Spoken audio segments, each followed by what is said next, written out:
जैसे ही रोहन ने शनाया की तरफ देखा, उसने अपने कदम आगे बढ़ा दिए। रोहन ने इससे पहले रूपल के मुंह से सिर्फ एक बार शनाया के नाम का जिक्र सुना था, लेकिन आज जब उसने शनाया की खूबसूरती को इतने गौर से देखा तो रोहन की आंखें चमकने लगी। वो मन ही मन में बोला, क्या मैं कोई सपना देख रहा हूं? मैंने तो मिस शनाया को बस आहान से बदला लेने के लिए इस सब में इन्वॉल्व किया था, लेकिन ये किसी एंजल से कम नहीं है। क्या इतनी खूबसूरत बीवी होने के बाद भी आहान किसी और लड़की को कैसे देख सकता है? अगर रूपल ने मुझे धोखा ना दिया होता तो मैं कभी मिस शनाया जैसी एंजल से नहीं मिल पाता। जहां एक तरफ शनाया को देखने के बाद रोहन कोहली के दिल में लड्डू फूट रहे थे, शनाया के दिमाग में तो कुछ और ही चल रहा था। ये लड़का इतना ठीक कैसे हो सकता है? शनाया, तुम आज बहुत खूबसूरत लग रही हो। मगर जब तक रोहन अपनी बात पूरी कर पाता, शनाया वहां से आगे चली गई और जाकर खाली चेयर पर बैठ गई। लेकिन तभी रोहन की आंखें खुली की खुली रह गई। उसने हकलाते हुए कहा, आहान, तुम यहां क्या कर रहे हो? जब दरवाजा खुला था, रोहन ने सिर्फ शनाया को ही देखा था, इसलिए उसने एकदम से आहान को यहां देखकर अजीब महसूस किया। एकदम से रोहन गुस्से में पैर पटकते हुए आहान के सामने जाकर खड़ा हो गया और बोला, तुम मेरी जगह पर क्यों बैठे हो? उठो वहां से अभी।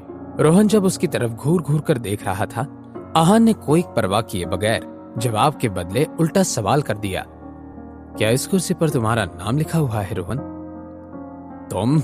लेकिन आहान से रोहन की नजर ग्लास वॉल रूम के बाहर गई। रिपोर्टर्स बाहर ही खड़े थे और लाइव स्ट्रीमिंग भी चल रहा था। मैं जल्दबाजी में आकर इमोशनल नहीं हो सकता। इस आहान को धक्के मार के बाहर निकालना मेरी पब्लिक इमेज के लिए सही नहीं होगा।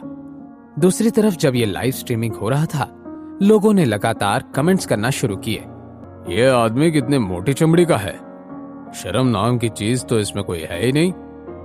रोहन ने फिर चुटकी बजाकर एक अजीब सी स्माइल के साथ शनाया और आहान को देखा। जैसे ही चुटकी बजी, कुछ वेटर्स ग्लास वॉल रूम के अंदर तरह तरह की लजीज डिशेस लेकर आ गए। वेटर्स ने एक एक करके सारी डिशेस टेबल पर रख दी। उसके बाद एक वेटर अपने हाथ में एक रेड वाइन की बोतल लेकर आया। उस वेटर ने हाथ में पकड़ी वाइन की बोतल से सर्व करने के बाद एक ग्लास शनाया के आगे रखा और दूसरा ग्लास रोहन कोहली के सामने बढ़ा दिया। रोहन ने सामने रखा वाइन का ग्लास हाथ में पकड़ते हुए आहान से कहा, आहान, क्या तुम्हें पता है ये कौन सी वाइन है? मुझे नहीं पता। रोहन को आहान से इसी जवाब की उम्मीद थी। उसने एक टेढ़ी स्माइल के साथ आहान से कहा, यह एक रुमानी वाइन है जिसे खास फ्रांस से बुलाया है। अगर अभी की बात की जाए तो पूरी दुनिया में इस वाइन की सिर्फ 500 बोतलें मौजूद हैं।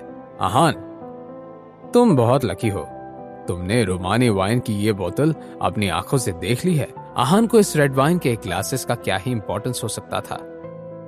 अपने घर के उस कोने को याद करने के बाद, जहां पर इस रोमानी रेड वाइन को किसी कचरे की तरह रखा जाता था, आहान के चेहरे पर एक अजीब सी मुस्कान आ गई। जब रोहन कोहली ने देखा कि आहान बहुत ही शांत बैठा हुआ था, उसने कुछ सोचा, उससे सवाल करते हुए पूछा, आहान, क्या तुम जानते हो कि मैंने वेटर को तुम्हें ये रोमानी वाइन देने से मना क्यों किया? आहान ने एक नॉर्मल सी स्माइल के साथ रोहन को जवाब दिया, क्योंकि तुम्हें डर था कि तुम्हारी एक्सपेंसिव और रेयर रोमानी वाइन का एक ग्लास वेस्ट हो जाएगा, है ना? एग्जैक्टली। ये वाइन उन्हीं लोगों के लिए होती है जिन्हें उसकी कदर होती है, उसका नॉलेज होता है। रोमानी वाइन तो दूर की बात है, तुम तो एक नॉर्मल सी वाइन भी अफोर्ड नहीं कर सकते, तो जाहिर सी बात है कि तुम्हें वाइन का क्या ही पता होगा। मगर जब शनाया ने देखा कि रोहन कोहली को अपने फैमिली से पैसे और रुतबे का इतना घमंड था, तो वो गुस्सा हो गई। शनाया ने एक नजर शांति से बैठे आहान को देखा और अपने दांत पीसते हुए मन ही मन में बोली, ये अमीर खानदान का बिगड़ा हुआ लड़का अपने आप को क्या समझ रहा है? अगर इसके फैमिली के पास थोड़े ज्यादा पैसे आ गए हैं तो इसका क्या मतलब है कि ये किसी की ऐसी बेइज्जती करेगा? शनाया की आंखों में अजीब सी डिटर्मिनेशन झलक रही थी। रोहन ने आहान का मजाक उड़ाने के इरादे से अपनी चुटकी बजाकर वेटर को बुलाया।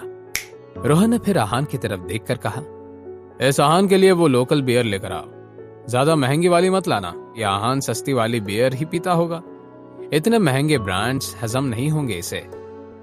अपने आखिर शब्द कहते हुए रोहन कोहली खुद ही जोर जोर से हंसने लगा।